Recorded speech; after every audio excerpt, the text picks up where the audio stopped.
ఒకటి. రెండవది ఎలక్షన్ని స్టే చేశారు కాబట్టి, నోటిఫికేషన్ని స్టే చేశారు కాబట్టి కోడ్ కూడా ఉంటుందా? ఎలక్షన్ కోడ్ ఉంటుందా? కోడ్ కూడా వెళ్ళిపోతుందా? ఇప్పుడు ఫస్ట్ అండ్ ఫార్మోస్ట్ క్వశ్చన్ అండి, ఈ రోజు ఏదైతే మన హైకోర్టు ప్రభుత్వానికి ఏమని చెప్పిందంటే 4 వారాల లోపల పిటిషనర్స్ చేసిన పిటిషన్ కి కౌంటర్ దాఖలు చేయమంది. అలాగే పిటిషనర్స్ ని 2 వారాల లోపల, తర్వాత 2 వారాల లోపల ఏదైతుందో రిప్లై ఫైల్ చేయమంది.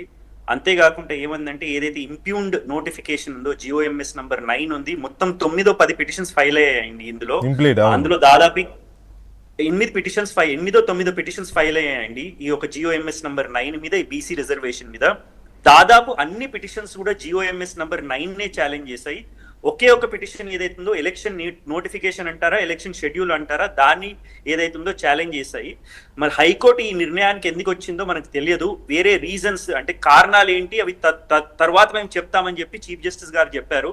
ఈ రోజు సాయంత్రం కనుక, లేకపోతే రేపు ప్రొద్దున వరకన్నా, రేపు సాయంత్రం వరకన్నా డీటెయిల్డ్ ఆర్డర్ ఏదైతుందో హైకోర్టు వెబ్సైట్ మీద అప్లోడ్ అవుతుంది. దాని తర్వాత మరి ప్రభుత్వం ఎటువంటి చర్యలు తీసుకుంటుందో చూడాలండి. ప్రభుత్వం దగ్గర ఉన్న ఆప్షన్స్ ఏంటంటే, ఒక్కసారి ఆర్డర్ కాపీ వచ్చిన తర్వాత, మధ్యంతర ఉత్తర్వులు వచ్చిన తర్వాత, ఫస్ట్ ఆప్షన్ ఏదైతుందో దీన్ని సుప్రీంకోర్టులో ఛాలెంజ్ చేయడం, SLP వేసి దీన్ని ఛాలెంజ్ చేయడం ఫస్ట్ ఆప్షన్.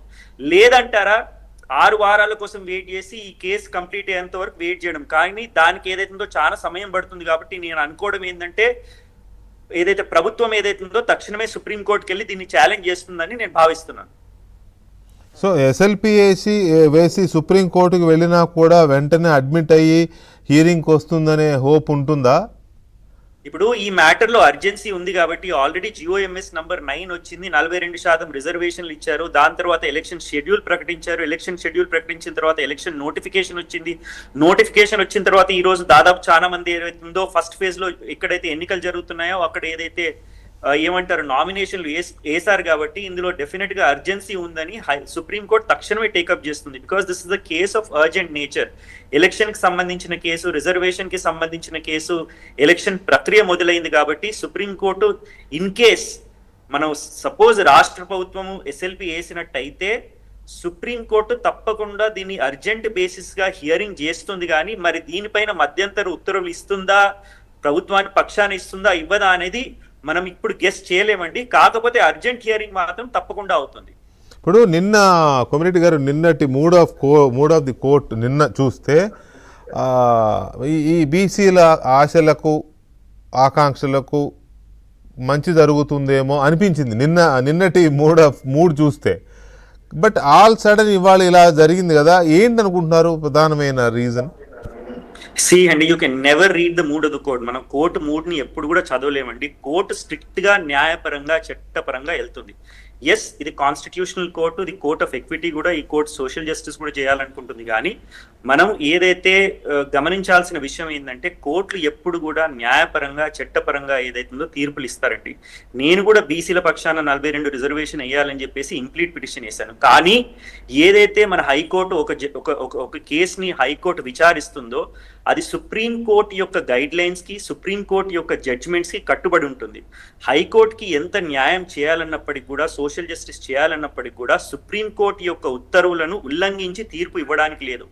ఈ ప్రస్తుత 42% రిజర్వేషన్ కు సంబంధించి 2 ప్రముఖ జడ్జిమెంట్లు ఉన్నాయండి. ఒకటి 2010లో కృష్ణమూర్తి అనే ఒక జడ్జిమెంట్ వచ్చింది. అందులో 5 న్యాయమూర్తులు ధర్మాసనం ఏదైతుందో ఒక తీర్పు ఇచ్చింది. దాని తర్వాత 2021లో గావ్లీ అనే ఒక జడ్జిమెంట్ వచ్చింది. అందులో సుప్రీంకోర్టు 3 జడ్జిల ధర్మాసనం ఒక తీర్పు ఇచ్చింది.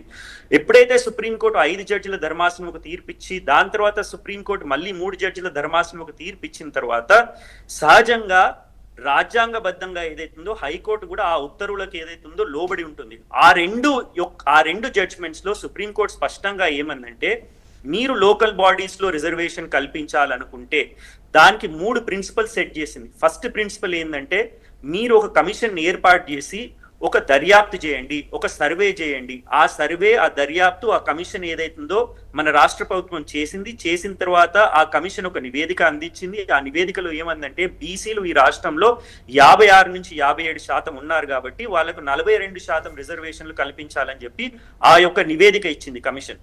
సెకండ్ పాయింట్ ఏమంటదంటే సుప్రీంకోర్టు, మీరు ఒక్కసారి నివేదిక ఇచ్చిన తర్వాత ఈ రిజర్వేషన్లు ఏదైతుందో 50%కి లోబడి ఉండాలని చెప్పి చెప్తుంది.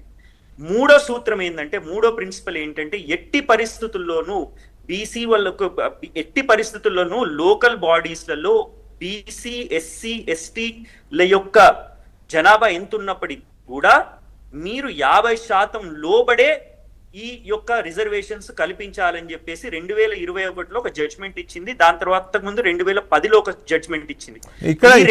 ఇదే పాయింట్ లో నిన్న అభిషేక్ సింఘ్వి గారు ఆయన తన ఆర్గ్యుమెంట్స్ లో